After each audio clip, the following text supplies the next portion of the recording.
किसान भाइयों नमस्कार। एक बार पुनः डीसीएम श्रीराम शुगर की तरफ से आपका स्वागत तथा अभिनंदन।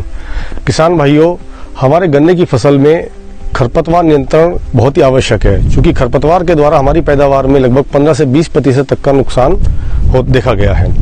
किसान भाइयों, गन्ने में खरपतवार की शुरुआत गन्ना बुआई से लेके और गन्ना कटाई तक बनी रहती है। शुरुआत के दिनों में चूंकि गन्ने की बढ़वार कम होती है, तो गन्ने की लाइनों के बीच में खरपतवार धीरे धीरे बढ़ती है।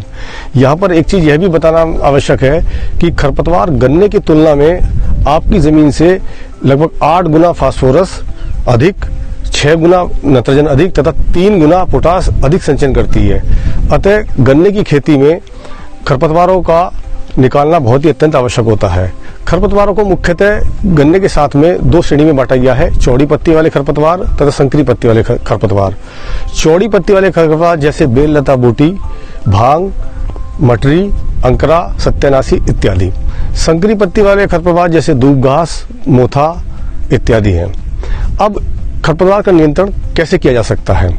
शुरुआत के दिनों में जब गन्ना बोया जाता है, उस वक्त जो है जब खरपतवार आपकी निकलनी स्टार्ट होती है, तो वहां पे आप निराई गुड़ाई करके भी गन्ने की खरपतवार का नियंत्रण कर सकते हैं। खरपतवार के नियंत्रण के लिए यांत्रिक विधि होती है। यांत्रिक विधि में आप बैल के कल्टीवेटर के द्वारा या निराई गुड़ाई करके अपनी खरपतवार को गन्ने के खेत में से बाहर निकाल सकते हैं।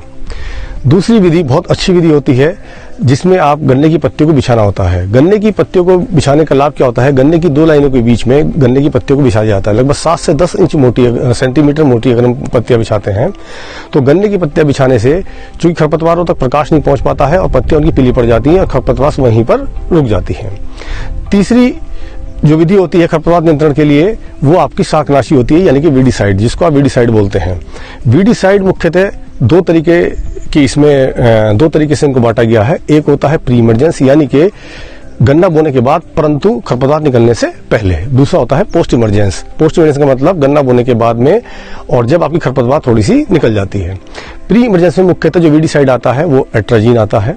एट्राजीन का इस्तेमाल करने का तरीका ये होता है कि जब आपने गन्ना बोया, गन्ना बोने के 5 से 6 या 7 दिन के बाद में आप गन्ने की खेत के ऊपर एक फिल्म बनाई जाती है। इसकी मात्रा जो है आपकी 1 से 1.5 किलोग्राम 600 लीटर पानी में इसको इस्तेमाल किया जाता है। दूसरा आपका आता है मेट्रीब्यूजिन। मेट्रीब्यूजिन जो है ये आपका पोस्ट इमरजेंस वीडीसाइड है या शाकनाशी है।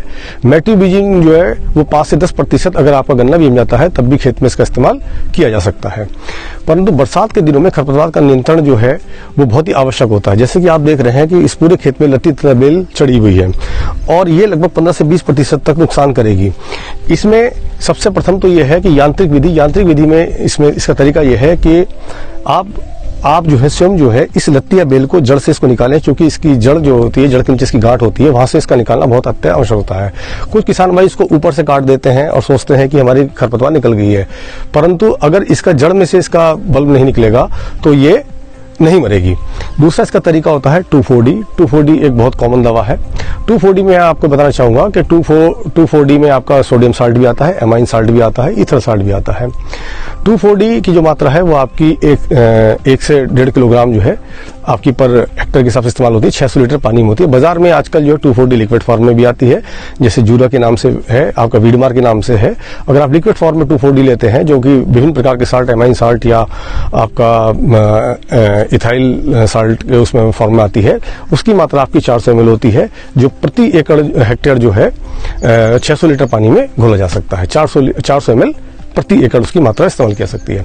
अतः किसान भाइयों, मेरा आप लोगों से पुनः अनुरोध यही है कि इस तरह की खेत अगर आपको दिखाई दे तो अपने खेत में पैदावार के नुकसान को बचाने के लिए तत्काल खरपतवार को नियंत्रण करें। धन्यवाद।